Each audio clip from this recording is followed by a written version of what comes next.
A guiding force of social transformation, Headmaster D.N. Patil sir.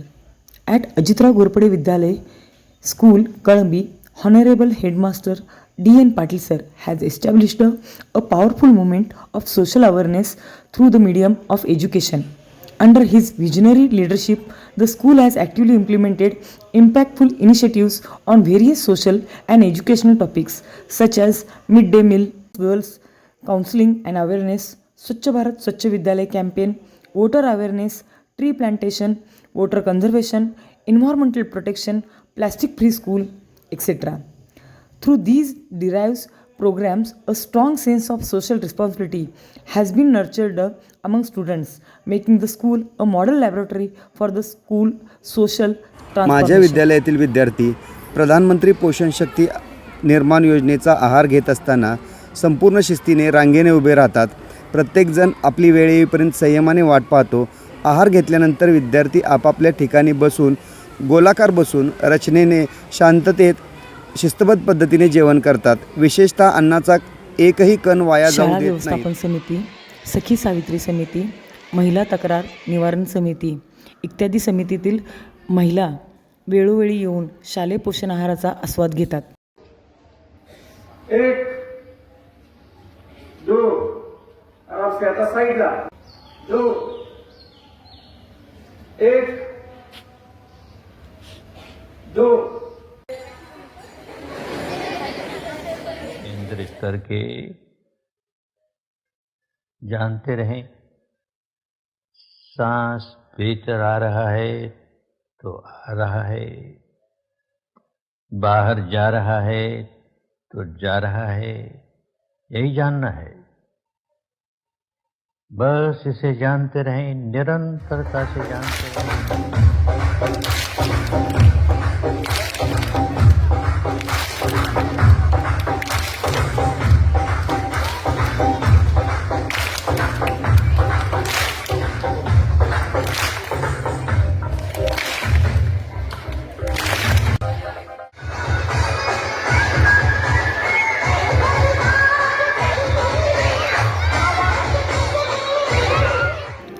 विद्यालयात मासिक पाळी व्यवस्थापनाबद्दल विद्यार्थिनींना माहिती सांगण्यात येते. या अंतर्गत मासिक पाळी ही किशोरवयीन मुलींमध्ये होणारी एक नैसर्गिक आणि शारीरिक प्रक्रिया आहे. या प्रक्रियेदरम्यान गर्भाशयातील अस्तर दर 28 ते 30 दिवसांनी रक्तस्रावाच्या स्वरूपात शरीराबाहेर पडते. ही क्रिया संपूर्णपणे नैसर्गिक असून ती कोणत्याही प्रकारे लज्जेचा विषय नाही, हे मुलींच्या मनामध्ये ठामपणे निर्माण केले जाते. वेडिंग मशीन आहे, यात आपल्याला मुलींना जेवायला गरज असते त्याला असं पॉईंट टाकून आणि प्रेस बटन प्रेस केलं इथं मुलीचे एक्सप्रेशन एअरपोर्टवर आपल्या शाळेत असलेल्या चेंजिंग रूमची ओळख करून देणार आहे. चला तर मग पाहूया. ह्यामध्ये आपण 2 भाग केले आहेत. इथे आहे आपले रेस्ट रूम, ज्यामध्ये मुलींना मासिक पाळीमध्ये पोटदुखी, डोकेदुखी असे त्रास होत असतात, तर याच्यासाठी आपण ह्या रेस्ट रूमची सोय केली आहे. आणि इथे आपण वेगवेगळे पोस्टर्स दाखवले आहेत, जेणेकरून मासिक पाळीमध्ये कोणकोणती स्वच्छता राखावी हे मुलींना डिस्प्ले मशीन आहे.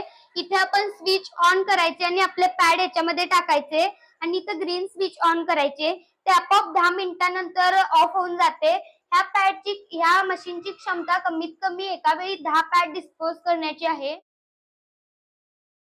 पौगंडावस्था म्हणजे बदलांचा काळ असतो, नाही का? अगदी बरोबर.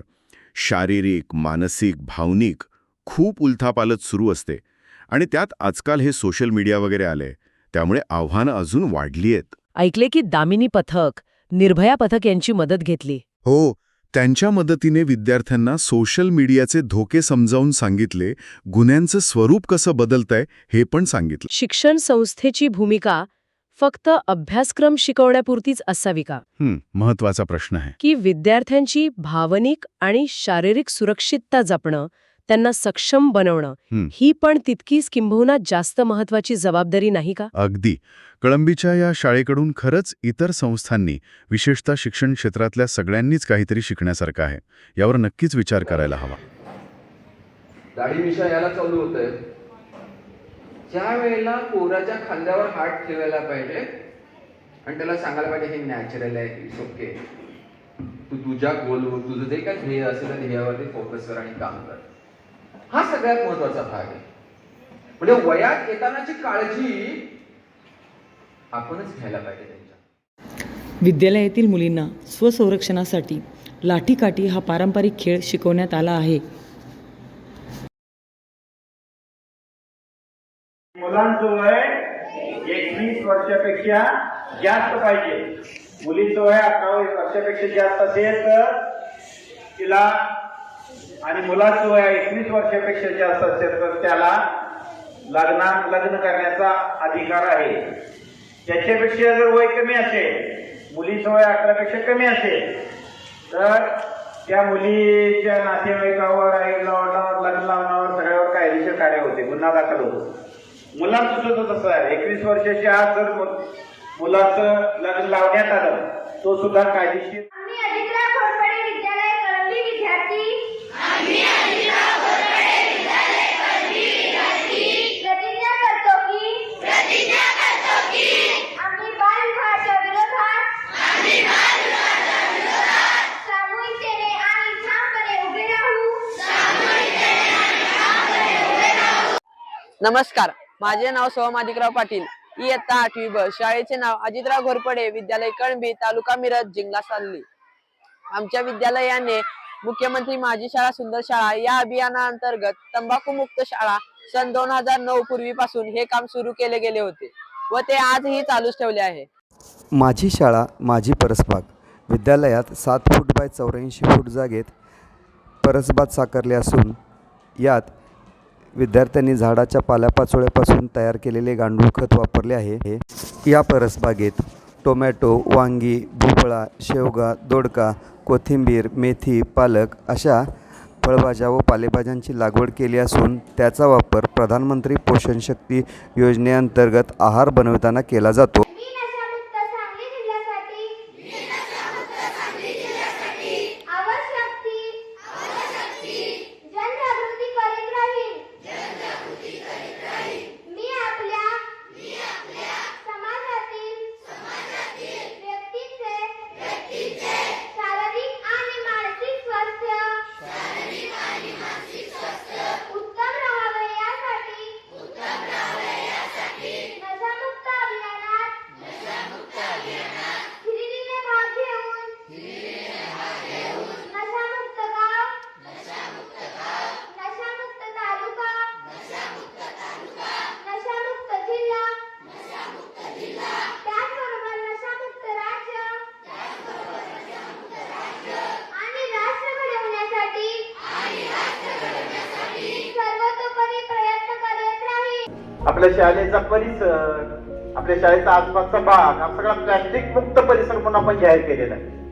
तर आपल्या सर्वांनी प्लॅस्टिकच्या वस्तू वापरायच्या नाहीत आणि जरी त्या असल्या तर त्या रिसायकलिंगसाठी आपण ते पाठवायचे.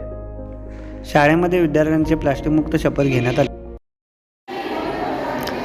शाश्वत विकासासाठी विद्यालयामध्ये सोलार प्रोजेक्ट आणि जलपुरवठ्याची सोय केलेली आहे. विद्यालयात ओझोन दिनानिमित्त महाराष्ट्र पोल्युशन कंट्रोल बोर्ड अंतर्गत रांगोळी आणि पोस्टर स्पर्धा घेण्यात येतात. विद्यालयातील विद्यार्थिनी कुमारी अंकिता नवले हिचा महाराष्ट्र पोल्युशन कंट्रोल बोर्ड अंतर्गत झालेल्या राज्यस्तरीय रांगोळी स्पर्धेत राज्यात प्रथम क्रमांक आला असून लहान गटात कुमारी अस्मी चौगले हिचा द्वितीय क्रमांक आला है. कळंबी के अजितराव घोरपड़े विद्यालय के अनुभव को देखता है और वहाँ के जो प्रधानाचार्य हैं श्री DN पाटिल, उनके नजरिए से इस योजना का क्या असर हुआ है वो भी बताया गया है. तो आइए देखते हैं कि ये योजना असल में शिक्षा और सुरक्षा के लिए कैसे काम कर रही है. बिल्कुल. तो देखिए, ये जो अहिल्याबाई होलकर योजना है ये खास तौर पर ग्रामीण छात्राओं के लिए बनाई गई है. उन्हें स्कूल आने जाने के लिए मुफ्त बस पास दिया जाता है. किंवा चुकून कागद इथं कुठं काय पडलं तो दिसेल त्या मुलांना ते डस्टबिनमध्ये टाकतात. ही सवय लावली. आता पोषणाहार 5वी ते 8वी किंवा 1ली ते 8वीसाठी पोषणाहार योजना शासनाची तुम्हाला माहिती आहे सगळ्यांना. पोषणाहार दिला जातो शासनाकडून. मग ही सगळी मुलं एका ठिकाणी बसणं शक्य नाही, त्यामुळे ग्राउंडवर बसतात आमच्याकडे. स्वच्छ भारत स्वच्छ विद्यालय अंतर्गत विविध प्रेरणादायी आणि संघटित कार्य मुख्याध्यापक DN पाटील सर आणि त्यांच्या सहकार्याने केले आहे. त्यांच्या पुढाकारातून शाळेत स्वच्छता ही केवळ शारीरिक स्वच्छतापुरते मर्यादित न राहता ती एक सामाजिक मूल्य म्हणून रुजली आहे. शाळेत दर आठवड्याला स्वच्छता मंत्री विद्यार्थ्यांची नियुक्ती केली जाते. हे विद्यार्थी संपूर्ण वर्गाची नखे, केस, दात आणि एकंदरीत वैयक्तिक स्वच्छतेची पाहणी करतात. त्यामुळे विद्यार्थ्यांमध्ये स्वच्छतेविषयी आत्मजाणीव निर्माण झाली आहे. हे निरीक्षण कौशल्य आणि जबाबदारीची जाणीवही विद्यार्थी गटामध्ये विकसित करत आहेत. मी स्वच्छ राहीन, परिसर स्वच्छ ठेवीन ही मानसिकता विद्यार्थ्यांमध्ये रूढ झाली आहे. शौचालयाची स्वच्छता HTP मशीनच्या सहाय्याने नियमित केली जाते, जेणेकरून विद्यार्थ्यांना आरोग्यदायी सुविधा मिळाव्यात. पाटील सरांच्या या प्रयत्नांमुळे विद्यार्थ्यांमध्ये फक्त वैयक्तिक स्वच्छता नाही तर पर्यावरणपूरक जीवनशैली, समाजातील सहभागाची भावना आणि सामाजिक जाणीवेची रुजवणूक झाली आहे. माझे नाव